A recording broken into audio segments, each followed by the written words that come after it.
Welcome to Talking Giants, presented by DraftKings. I'm your host, Bobby Skinner, here with my co-host, Justin Pennick. And we got ourselves a mailbag, and we got to talk about Daniel Jones officially being out for the season. Giants announced he was out. Even put out a statement through Ronnie Barnes, which is I've never seen the Giants do. So we got to talk about that. Justin, how you feeling? We got 3 more games left for the season, I think. Yeah, 3 more games left in the season. Did they do that for a reason?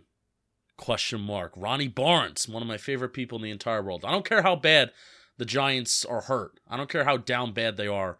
Ronnie Barnes is a superhero, and he's great, and you can never fire him. Hi, Bobby Skinner. It kind of stinks to be a fan of this football team right now. Even more when, let's say, maybe the record was worse in 2017. It was probably low-key close to it, right? It's just worse, expectations heading into this year, and we're going. And a player that we really like, even though we knew it, even though I think we speculated and we kind of knew that the Carpenter was right, a player that we really like and a player that we root for is out for the year, and that sucks for him because he's an easy guy to root for. Well, and it just sucks with timing. I mean, listen, we clamored against Jason Garrett. I truly believe he was the worst offensive coordinator in the NFL. I really do. And this season for Daniel Jones was an extremely important one. Like, this year 3 is important. It doesn't matter. Like, outside circumstances have to kind of not matter after year 3. Okay? So we start off this season hot with Daniel Jones. Even though the team wasn't good, after 4 games, we all felt great about Daniel Jones. At least anyone who was being fair felt great about Daniel Jones. And then Thomas goes out. Some of the receivers are banged up. And he had an all right 5-game stretch. The Rams game was mixed in there. The Chiefs game, that's an all right game, I guess. But yeah, had there some good moments and some not great moments, but it didn't bottom out. And then you have the Bucs game, and that was just a bad Daniel Jones game. They fired Jason Garrett. You get 1 game on short rest. The offense doesn't look good. Daniel Jones doesn't look good. And it's like, okay, but still, let's see these next 6 games without Jason Garrett, with Freddie Kitchens as the OC, and we know not everything's perfect around it, and the offensive line isn't perfect. And he hurt his neck on the second play of that game, on his second play of being under Freddie Kitchens. So it sucks the way his season went. It started out good, was all right, and I think at this point you have to decline his option. And I know we'll have to answer this question a million times until we get to April 1st. But at this point, Justin, with him, I'm at you decline the option. We'll talk about, we have a Russell Wilson question in here that we'll talk about and the opportunities in that. But let's just say that's not an opportunity. I do let him play next year. I draft the best players, I think, in this draft. Probably not going to be a QB. And you decline the option to see what happens. But if it hasn't happened at this point, it probably is not going to happen with Daniel Jones. Yeah. Like you said, I like him. And you know what? This is a week-to-week league. So if he comes out next year and lights it up, then woohoo. We give him a franchise tag. But at this point, you can't have any confidence that that's going to happen. And especially with the way things will go next year, with the way this team will be maybe not even fully rebuilt, but it's probably not going to happen. It's like I think I finally hit the acceptance stage of it's just probably not going to happen with Daniel Jones as the QB of the New York Giants long term. I'm with you. I'm very much with you. And the timing of the injury is, yes, it's year 3, but also even if you just want to look at year in, year out circumstances, last year before Daniel Jones got hurt, the offense actually started to put together some good performances where I was saying on this show, and I was saying in my talking analytics blogs that I did last year, the Giants offense from a week 8 stretch to a week 12 stretch was an average offense in the NFL in advanced metrics and EPA. Maybe they weren't scoring a ton of points, but they had really good complementary football of defense playing well. They were running the ball well. They were controlling the clock kind of well. And, they were scoring points when they needed to score points in between that week 8 to week 12 gap, where that included that Cincinnati game. It included, I think, maybe 1 or 2 of those Eagle games, especially the home Eagle game was a perfect game from Daniel Jones. One of the most efficient games that he's played in his entire career, including the big explosive run plays. So the timing of the injury last year was, damn, Daniel Jones gets both of his legs hurt.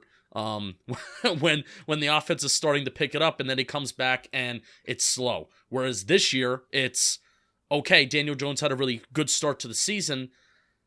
Non-efficient, flat out not productive games.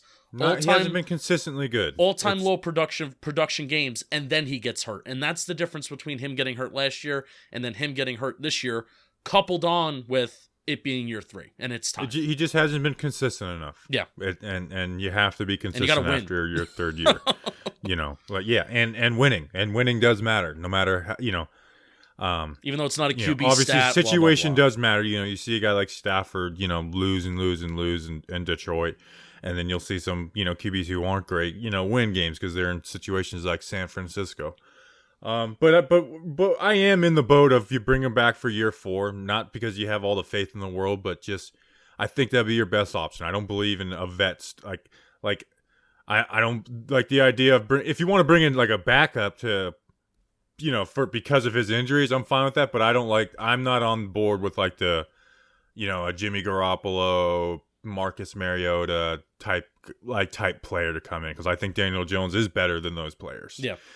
Maybe not by a ton, but I do like him better than those players. I think Daniel Jones at this point is just an average QB. So to me, we have a Russell Wilson question, but to me, it's really Russell Wilson or just run it back with Daniel Jones. Yeah, I agree. And the Giants have been in the boat in the past of overpaying for backup positions and overpaying for depth players, and then also overpaying for special teams and putting too much investment in that. I would hate to, we sign a guy like Marcus Mariota, a guy like Teddy Bridgewater, a guy like Jameis Winston, who's also a free agent. Like, great. I mean, we have those guys on our team, and sure, it creates a quarterback controversy. I guess I don't even care about that, but the fact that you're going to have one of these guys on your team, whether it's the 6th overall pick of the draft or a decent investment in a backup quarterback, and the design for that person is to sit on the bench. It's not the design for that quarterback to come in and play 16 games. So it's just, it's. I don't even like doing that, even if Daniel Jones was gone. Like, I don't really like the idea of a stopgap. Like spending money, like investing in it. Yeah. But his Daniel Jones' season is over. He played 11 games this season. He's going to end up missing 6 in total. The least amount of games that he's played in his entire career. Yeah. So it's been 3 years. It's been inconsistent. Like you said, I'm still rooting for the guy to turn it around. If he turns it around next year, that'd be awesome. Yeah. Really would. If they get they get the offensive line better, and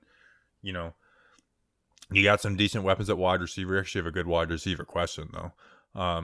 But gun to your head, it doesn't happen. Yeah. It's just you can't say it. It's gonna happen because it hasn't happened, and I don't think next year they're gonna be winning, because at the same, like, Daniel Jones actually has to be good, and they have to win next year for it to happen. Which goes hand in hand. QB play is extremely important. So if he's playing really well, they should be winning games. Unlike, the first quarter of this year where, this season went as, worst case scenario, where the defense was really bad to start this season. The offense actually was halfway decent, especially the passing offense. They were a top 7 passing offense through, the first 6 games of the season. Yeah, and overall, just, Bob, the big talking point for us was, hey, the Giants, they're still not scoring a ton of points. They were a top 10 offense in, yards per drive. It was crazy how they were top 10 in yards per drive, but still bottom 10 in points per drive. It was nuts. But yeah, they were moving. Just not scoring. Yeah, and that was with Jason Garrett as OC. So we'll see what happens next year.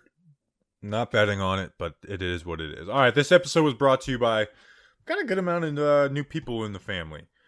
Stuart London, and funny enough, he's from where's he from? He's from Germany, but that's funny. It's not America, so 2 different countries right there. How about that? Benjamin Husband. He's the husband. I think he makes a great husband. Makes a great husband. Gabriel Noah. What's going on, Gabriel? We got Kiana Miller, who's in the world beater tier. Stuart London was in the world beater tier, and Drew Fritz. He's on the Fritz. Who are these crackerjacks? Gabriel Noah, is that 2 Bible names? Yep, Gabriel the Archangel and Noah. That is Noah. Should we trust Gabriel since he has for not just two Bible names, but two like first names as first and last name. Yep, I like guys with two big first names. I think that's a huge flex. Not just saying that, hey, two Bible names, hey, two first names. Gabriel, Noah, and some other friends went to patreon.com/talkinggiants. $2 a month plus some other tiers. You get to hang out with us while we record live, which next couple weeks may be big, especially as GM may change. There's some other changes that could be made. I'm actually really looking forward to the GM episode, no matter how woefully ignorant we're going to be on, hey, what is this guy gonna do, or what is actually gonna happen. We'll give people the best information on him. I'm excited for it. I'm excited to embrace the opportunity. Doubt it, but I'm excited to embrace the opportunity that I may not know what I'm talking about. And Bobby will send you some magnets, stickers, whatever. 2 times a month, you're in a shirt raffle. Patreon.com/talkinggiants. Thank you to our patrons. All right, send it to Steve. Mail time. Mail time. The mail's here. Come on. Bye, guys. Here's the mail. It never fails. It makes me want to wag my tail. When it comes, I want to wail.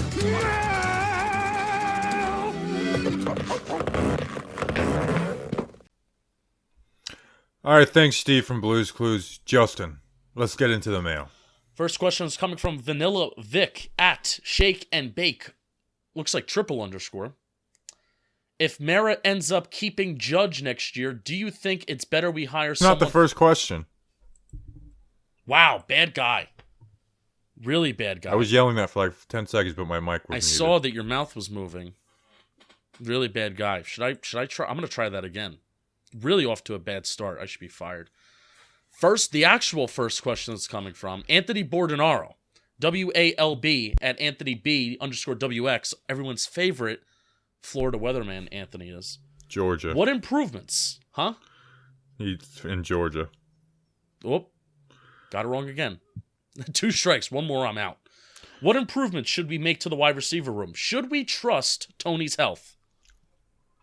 So I didn't really think about this, but let's assume Shep's gone. What the wide receiver room next year, Kenny Galladay and Kadarius Toney are the mainstays, but both those guys have injury issues. Slayton's been wildly disappointing this season. Where it's like, do you even trust him as a third guy anymore? It's, if both those guys are healthy, but even then Slayton's been disappointing. Like he's been the most disappointing player on the team possibly. Yes. I can't believe it's like he went from the leading receiver the last 2 years to just like, you just can't count on him at all. Like he leads the league in drop percentage. He's last in the league in yak. Yeah, he just has been wildly disappointing year for Darius Slayton. And Shep's gone. Like the wide receiver room, I don't know if I feel great about it next season. Like if they're fully healthy, you can you feel decent about it, like having Galladay and Toney. But like Ross, does Ross come back? Like I don't know. I don't know how I feel about the wide receiver room next year. Not saying it needs to be a top priority, but I do think it's something maybe in the middle rounds of the draft. It's like you're not shying away from taking a wide receiver. Free agency really isn't an option with anything right now with the Giants cap space, especially that unless you're signing a minimum deal like a John Ross. You really can't add anybody. Like I don't know how I feel about the wide receiver room next year because of health. Yeah, I'm with you. I'm very down to add more wide receiver depth. Obviously, the I really hope we get to see Toney this week. The offensive line takes precedence. We did hear that Toney may be back before the regular season ends, but we also I really do miss watching Toney play. Like he's a really fun player to watch, and I miss him. We also did hear that Daniel Jones would be back before the season ends, and look at how that turned out. Carpenter was really right, yeah. Really, really right. Yeah, I really do miss watching Toney. But I realize he hasn't, since Jason Garrett's been fired, Toney's been out. Who does Freddie Kitchens being the OC get you more excited for, Toney or Galladay? It's Toney, without a doubt. Because that's the one substantial thing that I feel like has changed is yards after catch and average depth of target. That's the thing that's increased. Wasn't involved really at all though. No, it's crazy. It is crazy how these last few weeks it's just been Tony, Galladay and Shepard. Really. Galladay and Shepard have been on the field, and they're just not even targeted. Yeah, that's Mike Lennon kind of sucks. Yes. And Jake Fromm is going to be the same. We no Jake Fromm questions, but yeah, I don't know. I can see myself being like, as we hit our 3rd round pick, being like, man, I really want this wide receiver. Like, Yep. I can see myself being in that situation this year. You know, they went very heavy defense in last year's draft. I can really see them going heavy offense, you know, with offensive line and receiver. How many picks in the first 3 rounds? 5? 5. If you use one on a wide receiver, don't think anybody's going to complain. No, And even after that, wide receiver is probably the position that in the mid, like day 2, day 3, you get the most excited about, because those guys. It's probably the position that turns into good players, like in late rounds, more than any other position. And we've been wanting to do that, I feel like, for years, that there's been some guys that, yeah, they've excited us in the first 2 rounds, but there's also been a lot of guys that have excited us between rounds 3 through 5. I know Juwan Jennings was one for me. Who's on the Tampa Bay Bucks right now? Tyler Johnson was another guy for me. And even like Bobby, like, let's face it. You know, Darius Slayton, has he been a disappointment? Yes. But has he kind of fit the value and fit the mold of what we expect? For a 5th rounder, he's a success. For what we expect a 5th round to be, to have 8 touchdowns his rookie year and then to be somewhat of a consistent target in 2020? Yes. And a bad lost offense? Yes. I mean, you know, so if we can get a Darius Slayton, except a guy that can be, you know, more successful for on a more consistent basis, that would be great, and I would take that in this year's draft class. So yes, it definitely, you know, Anthony's question, yes, we should be making improvements to the wide receiver room, and we were talking about Toney's year, you know, when he got diagnosed with with COVID and stuff like that, and I said Murphy's Law, what can go wrong will go wrong, and he just continued to find ways to miss time, and you said, well, it is just mostly injuries. And that is true, and that does have me concerned. I'd be lying. Yeah, I think we're all concerned about that with Tony. All right, next question. All right, now it's Vanilla Vic. At Shake and Bake, __, If Merritt ends up keeping Judge next year, do you think it's better we hire someone from inside the organization for GM rather than external so we can clean house for next year if we suck again?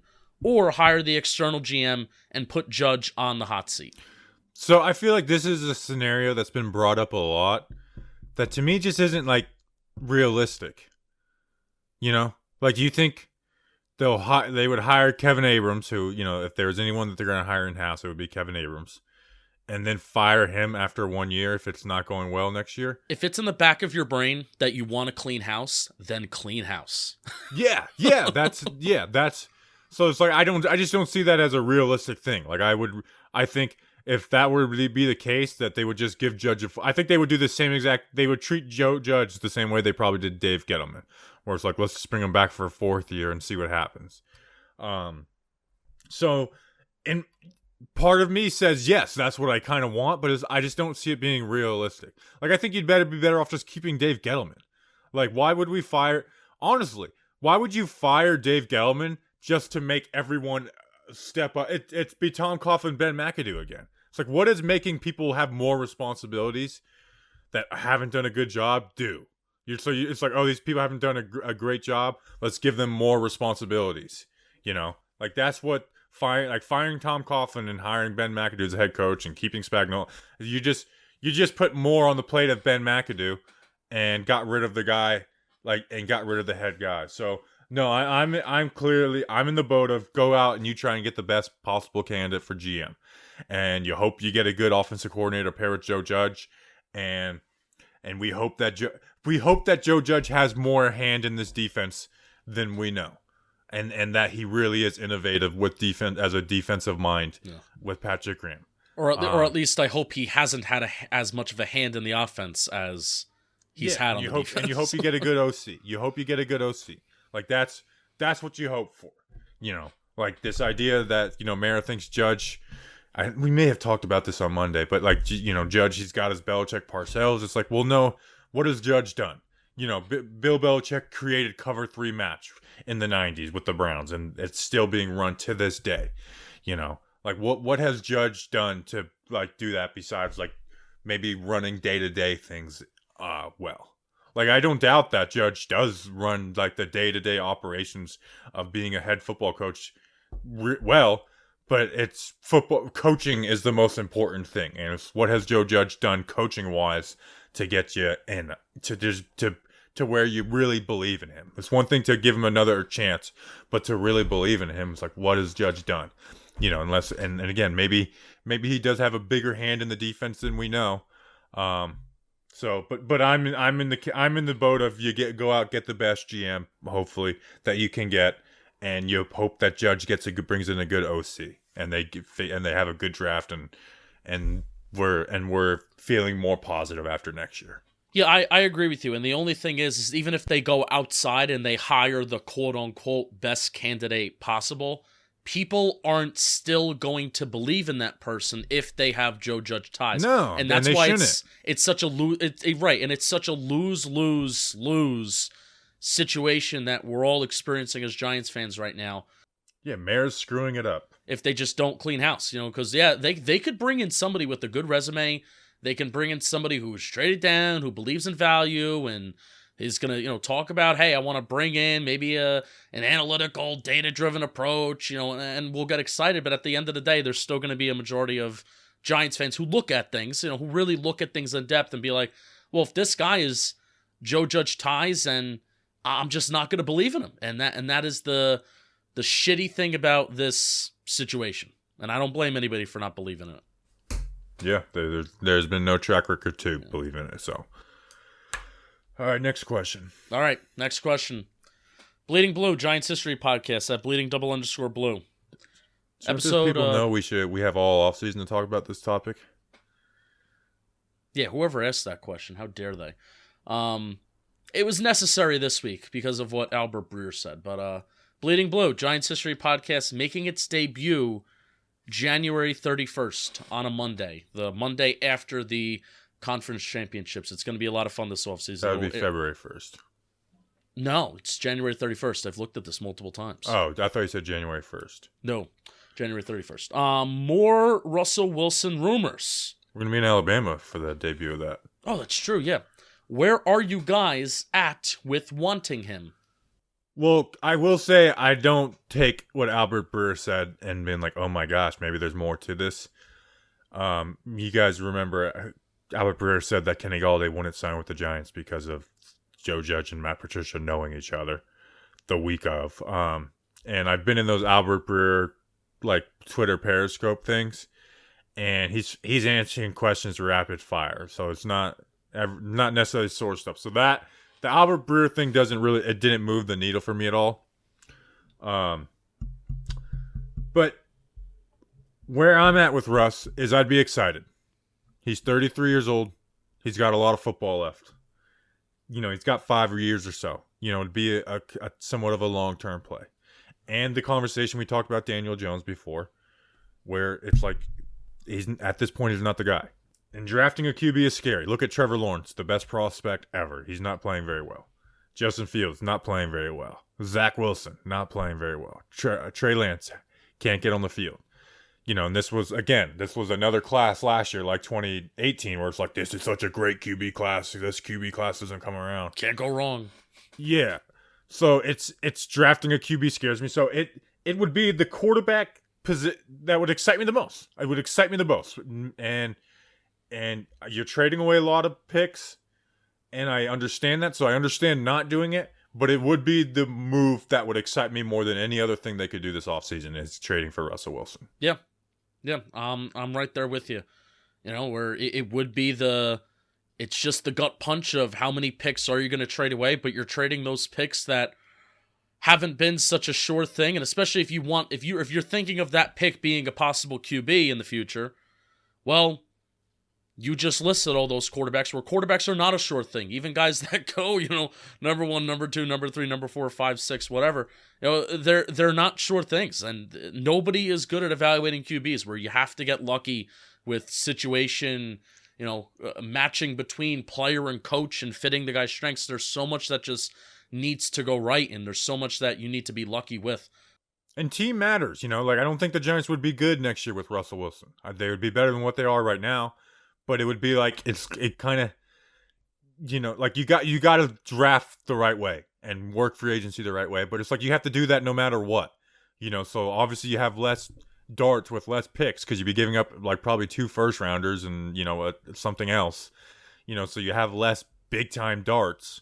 But you'd be getting a guy that can make up for a lot of that. I really do. I mean, Russell Wilson has done pretty good with kind of bad teams in Seattle. He's had some skill position players, and certainly it seems like he's maximized a system where it allows him to throw the ball deep down the field. And even if they're still a little conservative and people get mad at Pete Carroll and the overall Seattle's front office for being kind of on the conservative side, but Russell Wilson is just naturally such a talented quarterback that it doesn't matter how conservative your head coach is. Well, that guy's just going to create those explosive plays, and he's going to produce those points on his own, right? He's done solid with bad offensive lines. He's done solid with even Chris Carson being hurt and bad running backs and backup running backs.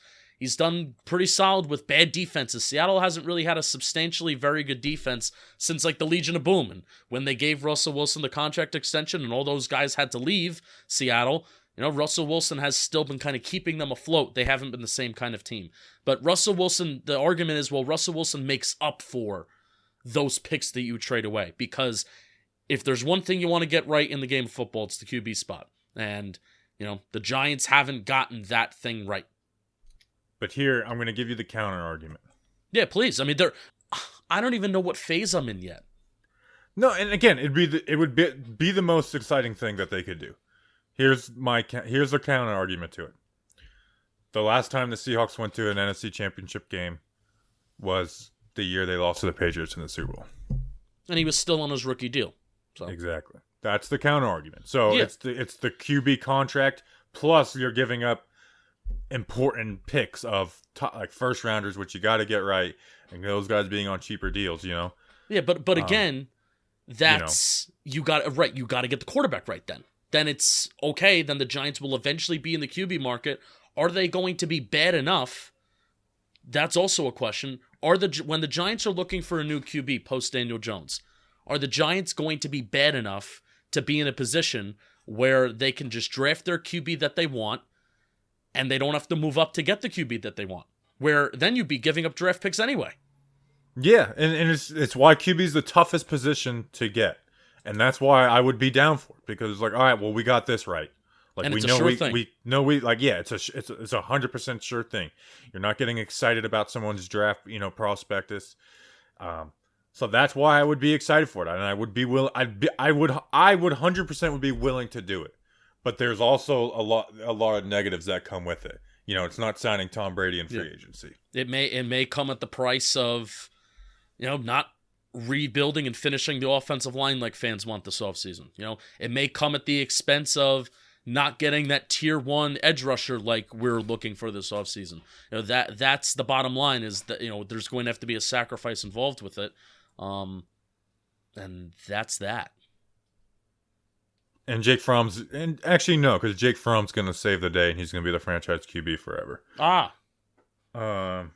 We didn't include this question. What does Jake Fromm have to do for you throughout these final 3 games to convince you that he should be in the quarterback competition next year? It just hasn't entered my mind. Because I just don't think there's anything that will. I just don't think it's realistic that he looks good. Yeah, well, even if he goes out there, if he looks decent, I'll be like, okay, he could be the backup QB. Yeah, but I don't think there's anything Jake Fromm is going to do for me to put him in a QB controversy with Daniel Jones.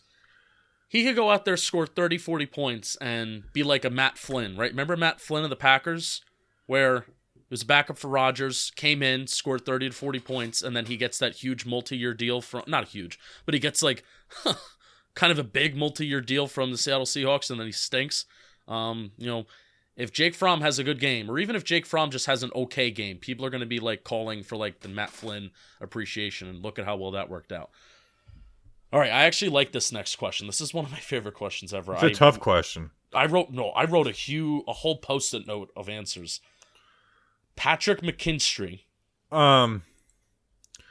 It's a big time week, and DraftKings Sportsbook, an official sports betting partner of the NBA. The NBA, we got NFL going on. DraftKings has a gift that'll certainly get you in the betting spirit. New customers can bet just $5 on any NBA team and win $150 in free bets if they're victorious. I think that's actually a good deal. It's a great way to put some extra money in your pocket. If Sportsbook isn't available in your state, well, your week, your bonus, it can still be good. Everyone can play for huge cash prizes with daily DraftKings fantasy basketball contests. How about that? Get in on that. That's what you got to get in on. DraftKings is giving all new customers a free shot at millions of dollars. Millions of dollars? Is that true? I guess so. That's in the ad read. The total prizes with their first deposit. Wow. Millions. That would be insane. And it's a free chance at it. Stupid not to do it. Download the DraftKings Sportsbook app now and use promo code JOHNBOY. Bet just $5 on any NBA team and win $150 in free bets if they're victorious. That's promo code JOHNBOY this week at DraftKings Sportsbook, an official sports betting partner of the NBA. Must be 21 or older, New Jersey, Indiana, or Pennsylvania. Only new customers only. Minimum $5 deposit and $1 wager required. One per customer. Restrictions apply. See DraftKings.com/sportsbook for details. Gambling problem? Call 1-800-GAMBLER. Nets doing all right? They doing good? Yeah, a lot of COVID, but Kyrie's going to be back soon, so I'm excited about that. It was kind of funny. For the away games. You know what? They need to let him play in the home games. Like, New York, change the law. Please, let people do their damn job, okay? All right. New mayor. Kind of funny. Who ain't doing a damn thing. I don't know nothing about him, but he's pissing me off. Kyrie Irving back. Kyrie Irving on the COVID list. I thought that was... Well, he's in protocol. I've been kind of checked out, but I feel like he had to do 5 days of negative tests in a row, so I think it was almost like a planned protocol, but I don't know. Patrick McKinstry at Patty _Mac_. Patty Mac. Who are some of your favorite average Giants in your lifetimes? For example, I, for some reason, loved Kevin Dockery. Can I tell you something about Kevin Dockery? Now, I think it was Kevin Dockery. I want to make sure right now. Kevin Dockery yes, it was, I believe, 2007 NFC Championship game. If he was a safety, I don't think he was just a cornerback. I think he was a safety. And Kevin Dockery allowed like 2 touchdowns over the top in that 2007 NFC Championship game. I think the touchdown that went to Greg Jennings on the right sideline, or Donald Jennings, or whoever the big touchdown went to early in the game, Dockery didn't make his way over there. Or no, it could be James Butler. I may be confusing those two. So, I like this question, though. I'm sorry if I just gave Kevin Dockery more hate than he deserved. It might have been James Butler. I have my list. You give me some of yours. I don't really have a big list. There's only 2. I've never been a fan of average players. So here's the big one. Here's the easy one. Because he's part of my, football heroes. Rich Seubert. Seubert was an average player. Yes. He's part of like an offensive line that we look up to, but I think Seubert was an average player. And then the other one, there's only really one other that like sticks out. And I tried to go through it, but it's like I wasn't a fan of average players. I like unless you want to put like a Brandon Jacobs in there, and then that's different. But I view him as above average. Yeah. I love guys like Plax. I love guys like Jeremy Shockey. And Willie Joseph. I was a big William Joseph fan. I don't know why. I just was a big, I guess that's part, the nature of the question is you don't know why. You just did. I just like Willie Joseph. I gave Kevin Dockery slander for no reason. He was only a corner. James Butler was the free safety over the top that allowed big plays in the 2007 NFC Championship game. Someone said R.W. McQuarters, and I kind of like that one, but I feel like R.W. McQuarters was a good player for another team. Bobby Sneeze Fest, love it. R.W. McQuarters was a solid special teams player, too. Had some nice punt returns. Always going to be a fan of just, hey, never saw R.W. McQuarters a lot on defense, but he made that interception against Tony Romo in the end zone in 2007 divisional round. So he was really good for the Bears, too. Yeah. All right, so I have a list. I have a lot of people. Jay Alford, who was a below average football player, But I think injuries might have cut a career short. Penn State, people love Penn State. Jay Alford has my favorite play ever in franchise history. This includes helmet catch. This includes plaques. This includes Ingram 1989, or excuse me, 1990, the 3rd and 13, he picks up the first down, right? Jay Alford, the sack against Tom Brady, where he looks like he just gets demolished. Like, you watch that live and you watch that from the broadcast angle. Jay Alford just demolishes Tom Brady, and that's when I knew that we won the Super Bowl. So that's like my favorite play. That's when like the joy set in instead of just being nervous. Gary Reasons, I didn't see him, but Gary Reasons had that hit against the Broncos while he played at the goal line, where it's like it's players you watched. It's just I've watched a lot of players because I went back and I've watched 80s and 90s games because of Bleeding Blue. So Gary Reasons is just a guy that I've learned to love. I'm a big secondary guy. Kenny Phillips, Jabril Wilson, Stevie Brown, Will Hill, Sean Williams, and Deion Grant are all like average football players I love. Sean Williams, victim of injury. Will Hill, victim of pot and didn't pay his child support. Someone we forgot. Who do we forget? I mean, I'm not done yet. Talking Giants Ring of Honor, Dave Tollefson. Yes, this is true. And that's so before he was in our Ring of Honor. This is so true. Andre Brown and Orleans Darkwa. Robert Ayers. I don't think Orleans Dark was even average. He was below average. He was the most efficient running back in the NFL in 2017, according to NFL Next Gen. So I don't want to hear you. Wow, NFL Next Gen is that dumb. Wow. Robert Ayers. Analytics. Robert Ayers in 2015 had a solid year. Kavika Mitchell. Oh, Robert Ayers. You like Robert Ayers? He average player. We're looking for average players, and he was average, and he was good. He had a good year. Kavika Mitchell's a good one. And Steve Smith and Dave Tollefson. There you go. All right, so Justin basically listed like the entire 2008 roster. So no, I did not. Gary Reasons. All right, next question. I give you two. Tim Coffey. Let's say we keep both first rounders.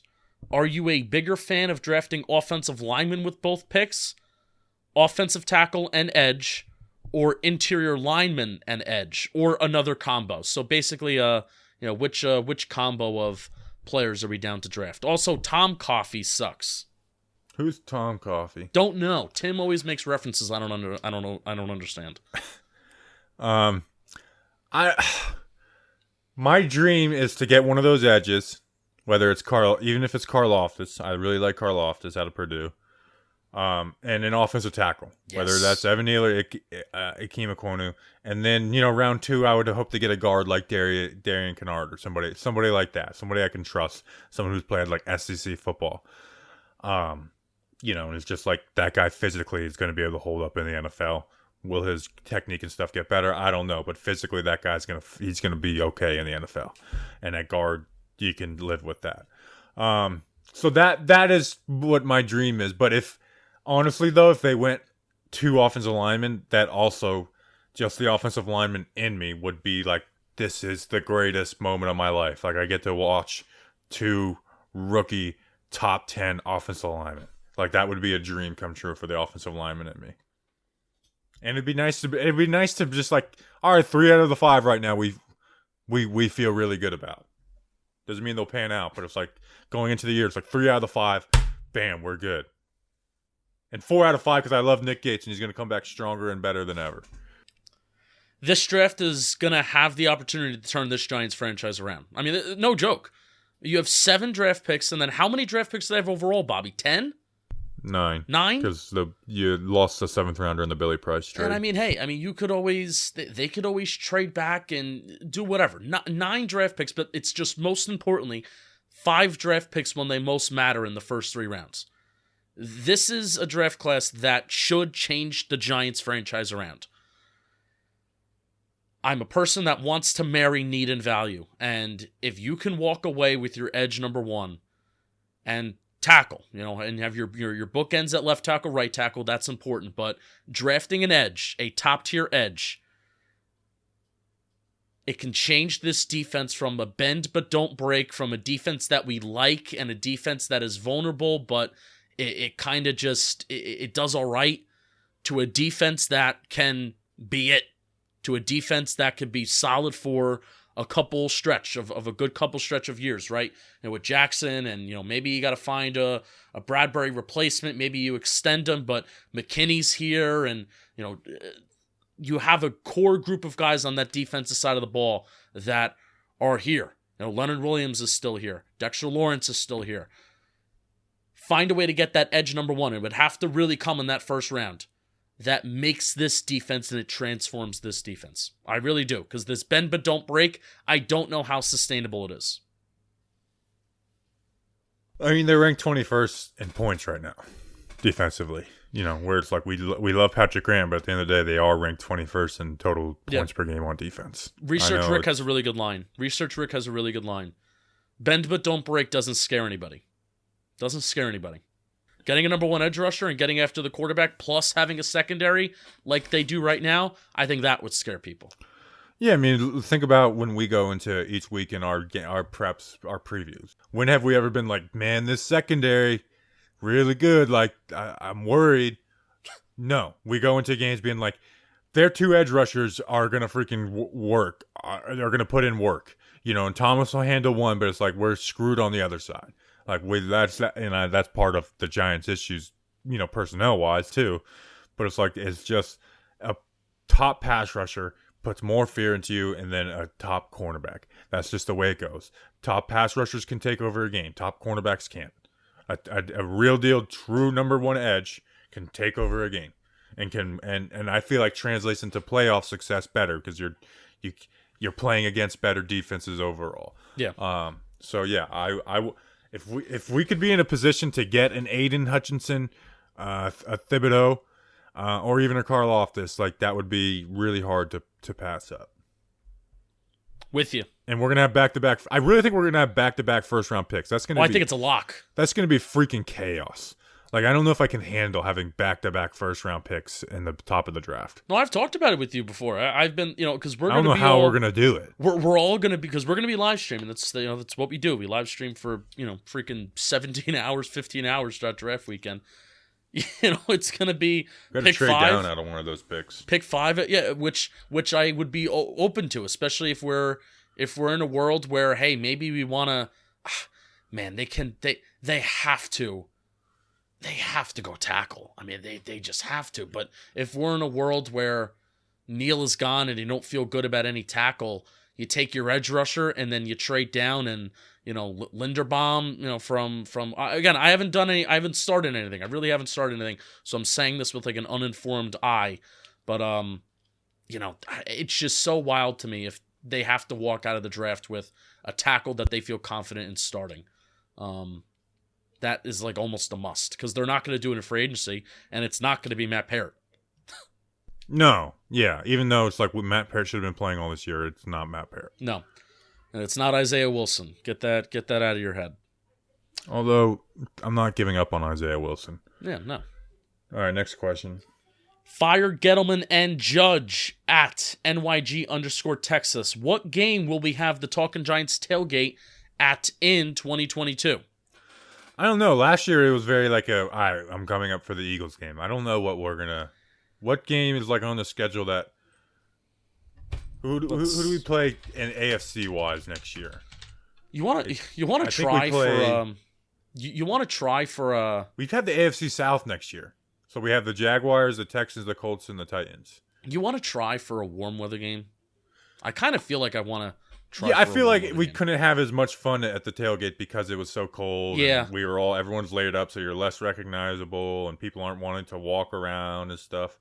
There's also just more people at warm weather games than there are cold weather games, and that's largely because the team's Part bad. of me is like, when I want to go up there, it's like I would like to experience some cold weather and get away from the warm weather a little bit. You were complaining about how cold you were going to be the entire weekend. I don't want to hear it. Yeah, but at the same time, it's like I would rather not be sweating at the same, come up for 2 Giants games next year. It won't kill you.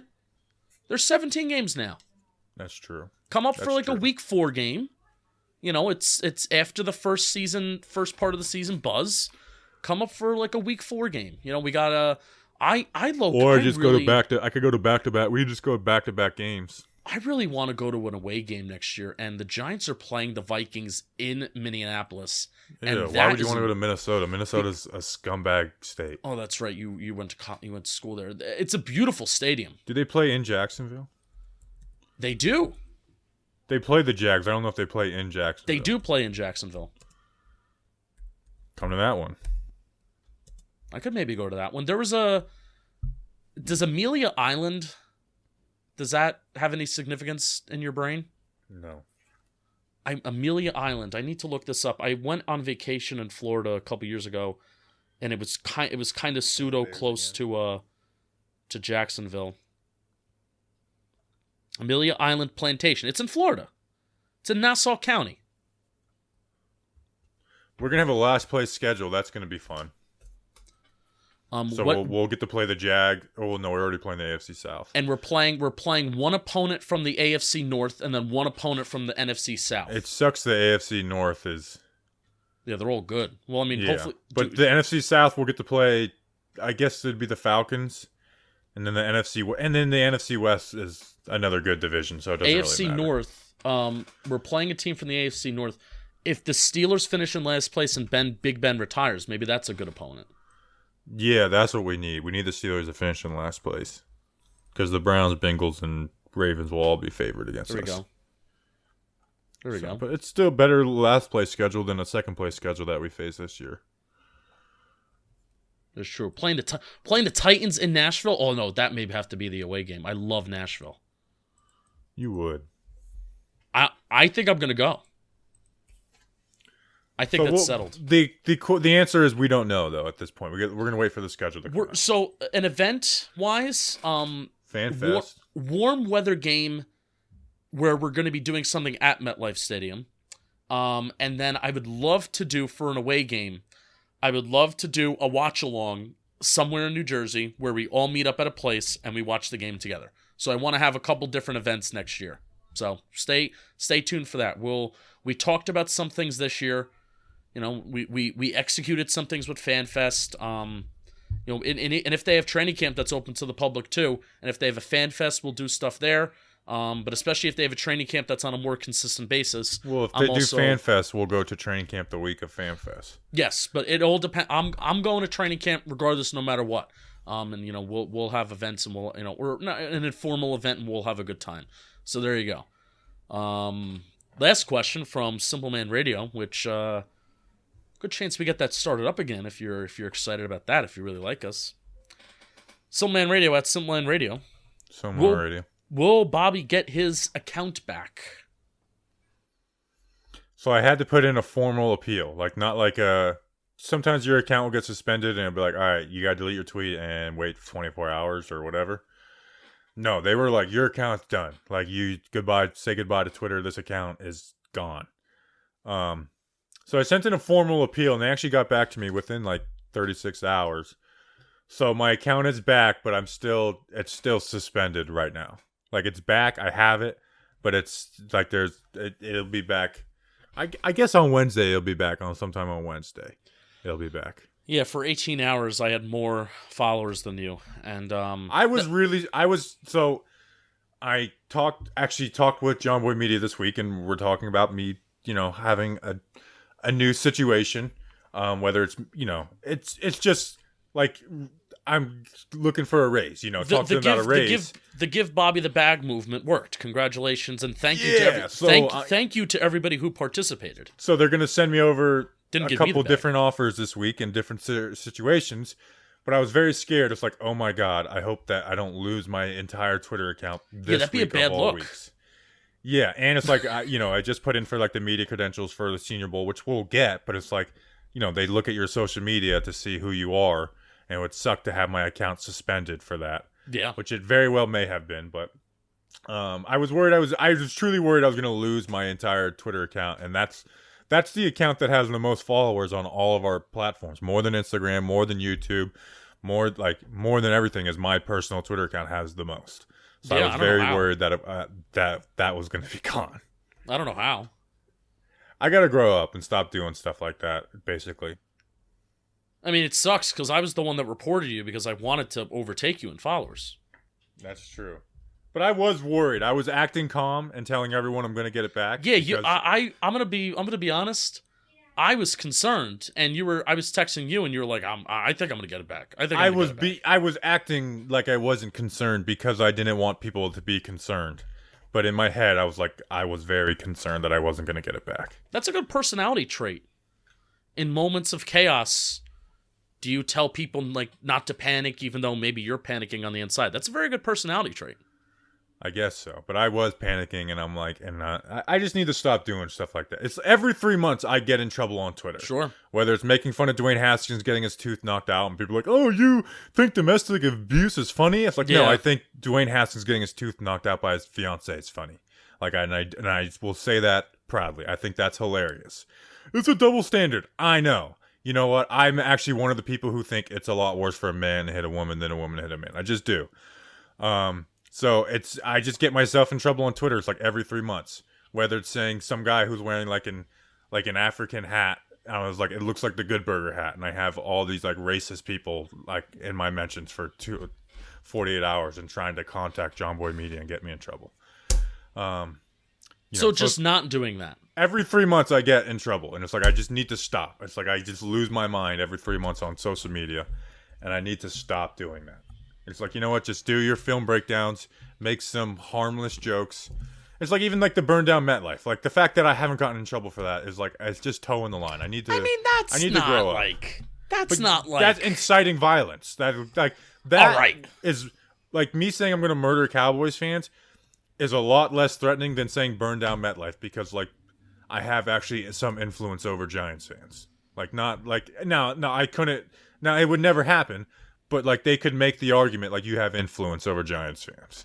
Like, that argument could be made. Even though it would never happen, it could be made. I threatened to punch the Jets in the face last year after they interviewed Patrick Graham, and I was suspended for 12 hours. Yeah, like, those suspensions, like, when they say, like, just delete the tweet, 12 hours, you'll be back, those, it's like, okay, that's funny, whatever. It's not even fair. A Jet doesn't even have a throat. Oh, no, I said I would punch you in the throat. Jets don't even have throats, so I don't understand why I got suspended there. So, my account will eventually be back. Don't touch Patrick Graham. My account will eventually be back, but I was worried that I wasn't going to be back. Can I give an announcement to finish off? Go for it. Today, Wednesday, what day? The 22nd. License plate guy, myself, Snacks, and Joe Morris. I kind of found out as the details were kind of coming along that Joe Morris, giant great running back, will be joining us. We're going to go to dinner. So what LPG's doing, Joe, he's been doing Joe Rubeck, he's been doing all the charity stuff. So $100 per person. We're going to meet at the Meadowlands Diner, and whatever your meal costs, that's what your meal is going to cost. But then whoever our server is going to keep the tip and the change that comes from the meal. So get as much food as you want because we're all going to pitch in $100 and then that person is going to get a huge tip. So that's what we're doing. Joe Rubeck, LPG license plate guy, he wants to continue kind of like the season of charitable giving. So if you want to have a conversation with myself, with Snacks, with LPG, share a meal, break some bread, and Giants running back Joe Morris, meet us at the Meadowlands Diner at 6 o'clock, 5:45 in the parking lot, p.m. on Wednesday, the 22nd of December. There you go. That's where I'll be. How about that? Excited. I think I may try to talk with Joe Morris for a few minutes and record it, and then we'll post it on Bleeding Blue in a couple months. So. And Simpleman Radio, why don't we just bring that back next week? We could. We very much could. I've been trying to methodically plan some things out, but I've realized that my brain isn't as funny. My brain's not as funny when I'm trying to be funny. I'm just so naturally funny when I'm going. So, we have some segment ideas, and I have some things that I want. What I want to do is I kind of want to give each other like homework. So we go and we watch like this really bad movie, and then we come back and we invite everybody else to watch said bad movie, and then we all come back and we talk about it. It's like, why the hell did you make me watch this? Go try this food. Go eat this food. And then have like a food review. So that's the kind of stuff that I want to, Just want to try and do it. It'll give me an excuse to do other things besides football and maybe leave the house. So that's partially what I'm using Simple Man Radio for. It's coming back. It's coming back. Next Thursday. How about that? Wow. I'm just saying it. We're going to do it next Thursday. Booked. All right. It's coming back. All right, we'll be back on Friday for our preview show. Playing the Eagles this week, who are losing right now to Washington and Garrett Gilbert, their quarterback, losers. And I'll murder every Eagles fan. So we appreciate you guys. Are the Eagles really losing right now? Yeah, it was 10-0 last time I looked. Psh, it's really bad. All right, we appreciate you guys. We'll be back on Friday for the preview. Until then, let's go Big Blue.